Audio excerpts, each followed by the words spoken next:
Terima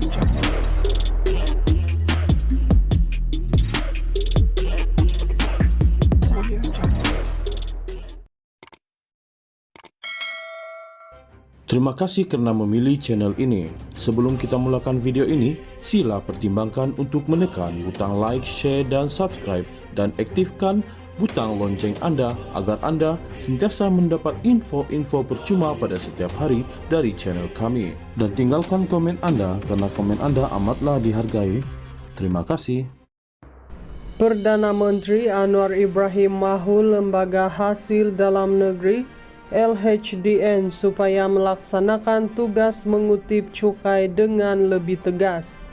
Katanya, ini mesti dilakukan tanpa mengira kedudukan sebuah syarikat atau pangkat individu itu. Anwar berkata, masih terdapat syarikat gergasi dan naga yang masih culas membayar cukai kepada kerajaan. Jika ada keperluan untuk LHDN lebih tegas, ya, orang yang ada pengaruh dan kedudukan fikir, mereka boleh terlepas dari bayar cukai. Kita tidak boleh bagi gambaran yang paling atas maha kaya terselamat daripada tindakan, mesti ada kesungguhan bayar cukai. Saya selalu sebut, saudara kaki tangan LHDN jalankan tanggung jawab, apakah dia Ahmad atau Aseng, atau Tan Sri atau Tun, saya tak kira. Kalau dia tak bayar cukai, LHDN gelada dan ambil tindakan. Katanya ketika merasmikan majlis sambutan Hari Hasil 2024 di Cyberjaya hari ini. Walaupun tidak menyebut sebarang nama, Anwar dipercayai merujuk kepada bekas Menteri Keuangan Daim Zainuddin dan isterinya Naima Abdul Khalid yang baru-baru ini didakwa kerana gagal mengisytiharkan harta mereka kepada SPRM. Suruhanjaya anti rasuah itu juga sebelum ini mengarahkan anak bekas Perdana Menteri Dr. Mahathir Mohamad, Mirzan dan Mokzani untuk mengisytiharkan harta mereka. Mengimbas sejarah naik taraf LHDN daripada sebuah jabatan kepada agensi pada 1 Mac 1996, Anwar yang ketika itu adalah Menteri Keuangan berkata, dia menerima laporan terdapat puluhan syarikat gergasi terkenal negara yang sukar dan liat membayar cukai.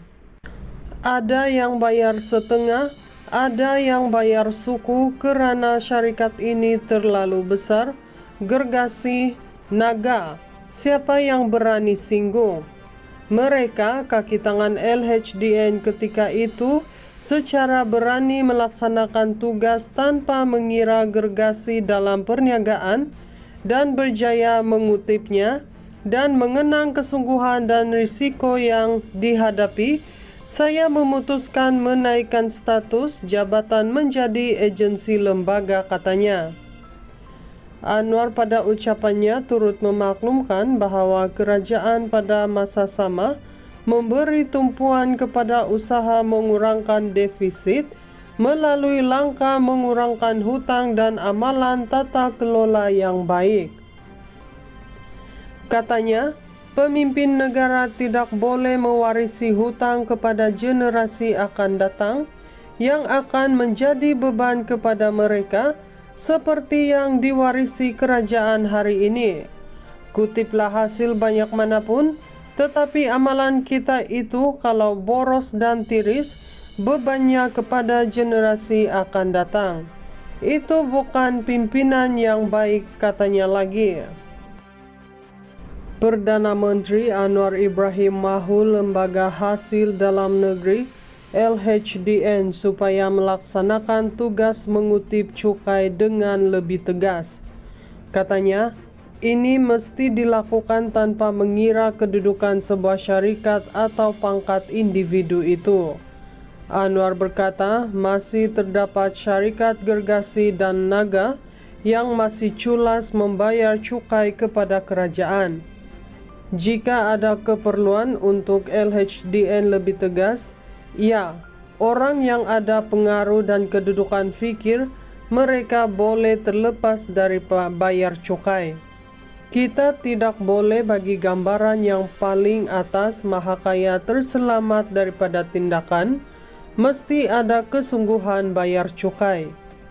Saya selalu sebut, saudara kaki tangan LHDN jalankan tanggung jawab, apakah dia Ahmad atau Aseng atau Tan Sri atau Tun, saya tak kira.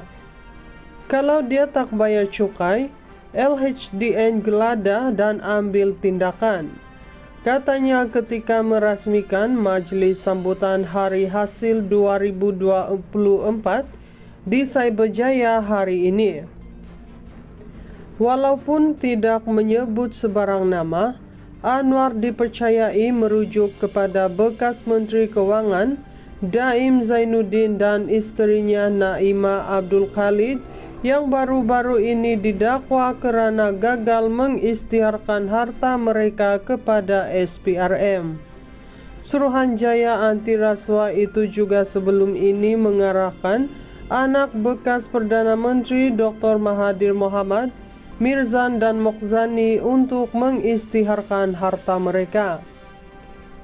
Mengimbas sejarah naik taraf LHDN daripada sebuah jabatan kepada agensi pada 1 Mac 1996, Anwar yang ketika itu adalah Menteri Keuangan berkata, dia menerima laporan terdapat puluhan syarikat gergasi terkenal negara yang sukar dan liat membayar cukai. Ada yang bayar setengah, ada yang bayar suku kerana syarikat ini terlalu besar, gergasi, naga. Siapa yang berani singgung? Mereka, kaki tangan LHDN ketika itu, secara berani melaksanakan tugas tanpa mengira gergasi dalam perniagaan dan berjaya mengutipnya dan mengenang kesungguhan dan risiko yang dihadapi. Saya memutuskan menaikkan status jabatan menjadi agensi lembaga, katanya. Anwar pada ucapannya turut memaklumkan bahawa kerajaan pada masa sama memberi tumpuan kepada usaha mengurangkan defisit melalui langkah mengurangkan hutang dan amalan tata kelola yang baik. Katanya, pemimpin negara tidak boleh mewarisi hutang kepada generasi akan datang yang akan menjadi beban kepada mereka seperti yang diwarisi kerajaan hari ini. Kutiplah hasil banyak manapun, tetapi amalan kita itu kalau boros dan tiris, bebannya kepada generasi akan datang. Itu bukan pimpinan yang baik, katanya lagi.